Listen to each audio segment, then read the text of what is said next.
You don't have to sound smart, funny, or interesting to be any of those things. You don't even have to look it to be those things. And I'm going to tell you why. You are looking inward instead of looking outward. We don't have to let fear of rejection or perfectionism get in the way of us trying to achieve whatever it is we want to achieve. Because if we do, we will forever be miserable. And trust me, I was there. In today's video, I want to talk to you guys about how you can be that cool, smart, charismatic person that you've always been dreaming of being without having to doubt yourself. But before we get into any of that, for those of you who are new here, welcome to my channel. My name is Bridget and I'm an introverted coach for women.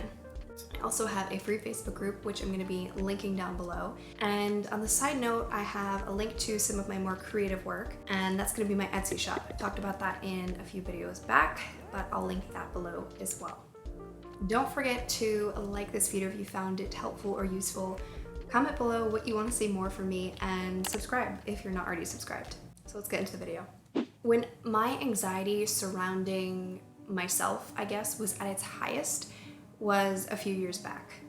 I was so the type to be so invested in my own thoughts. Instead of listening to people around me and observing people around me, I was constantly living in my head. And it drives me insane thinking about it now, because I really wish I had just done what I did sooner. When I had a conversation with somebody, or when I was doing something with somebody else, basically any kind of interaction with another human being, I would just be thinking about what's going on in my head. What am I going to do next? What am I going to say next? Do I look okay? You know, is there something wrong with anything? Am I giving the wrong facial expression? It could literally be anything. Instead of actually living in the moment, actually hearing what that person had to say, observing what's going on around me. When I lived inward, I wasn't able to be present and actually focus on what was going to contribute to the conversation, or what was going to contribute to what was right in front of me, the action, the problem that was right in front of me. And this happens all the time to people with social anxiety. It happens all the time to introverts. We live in our head. And while sometimes that can be a good thing, there are a lot of cases where it just doesn't always work out the best for us. There are a lot of times in my life where I envied people who were smarter than me, who looked better than me, who were more interesting than me, who were more charismatic than me, more worldly than me. I could go on. And I envied those people because they did not have a care in the world.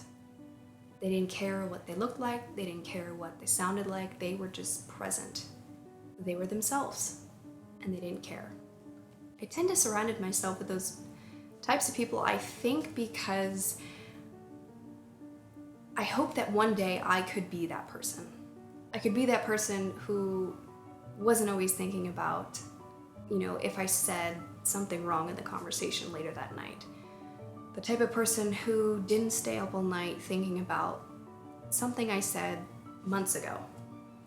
The only way I was ever going to get to that position, to sound cooler, to sound more interesting, to sound funny, was if I actually started living outward. My intelligence, my looks, my humor is about the same as it was a few years back when I was living in that high anxiety state. The only difference is that instead of listening to what's going on up here, I'm present to the moment. That's literally the only thing that has changed. I'm not caring about those voices that are going on in my head. I'm not listening to those voices. And because I'm not caring and I'm not listening, those voices have diminished. If you consistently listen to that garbage that you're throwing at yourself, you're going to be miserable. And you're never going to think that you're that interesting or funny person that you want to be.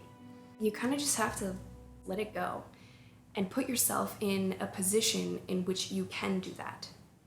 So some of the things I started to do was when I was in the next social interaction, I would try to be as focused as I could on a particular thing. So whether it was the facial expressions of that person or exactly what they were saying, whatever the case was. I'm probably explaining this really bad, but that's just, sometimes my words don't always come out right. But what I mean is that I would hyper focus on a particular thing so that I wasn't listening to the chatter. So I would kind of like rewire that thought process, rewire what I would normally jump to do. So if it's like after the conversation paraphrasing what that person said, that would be the move.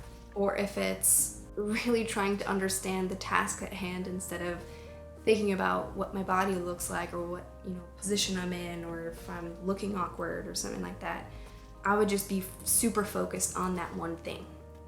And every time I would be put in another social interaction and another one, I would do the same thing. Maybe I would change it up a little bit. But the goal was to focus on observing rather than whatever the heck was going on up here. Observing or listening. So it doesn't matter, you can do either. So once I started doing that, I could feel myself letting go of some of those things that I used to tell myself on a daily basis when I was interacting with someone. Right? And slowly those thoughts started to go away. I started acting as if I was that more intelligent person. And slowly but surely, I would say that I definitely sounded more intelligent.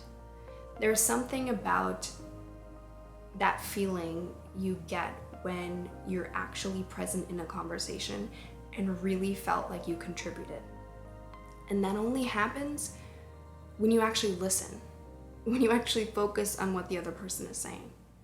The times I feel like I sound like an idiot are the times when I'm not actively listening, and they're also the times when I'm so in my head thinking about what I'm going to say. You plan it out so much, and then you go to say it and you're like, I don't know about that one.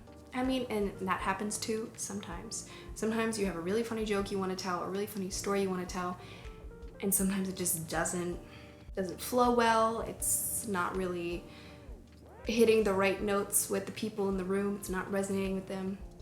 Whatever, we've been there. But when you actively look outward at your surroundings and you start to just listen and be without thinking, you will be those things. You will inherently be those things.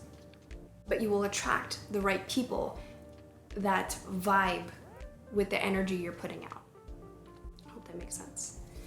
So if you clicked on this video because you want to be that girl or guy, you want to be more interesting, maybe you're a little shy, a little socially awkward, you don't really feel like you have too many friends in your life, or you're just not really that confident in yourself. I hope this video helped you, because I was in that position before. I was that awkward person. I was that shy girl. I didn't even want to talk to people, pretty much, because I was embarrassed of what I was putting out there. And I so desperately wanted to be that interesting and charismatic person. And now, in my own way, I am those things. So I hope you guys enjoyed this video, and I hope it wasn't too chaotic. I know when I edit this, it's going to be a little iffy. I kind of jumped all over the place, but that's okay. I have those days where my head is not fully there and my words don't come out. Anyways, if you watched till the end, thank you so much, guys, and I will see you next time.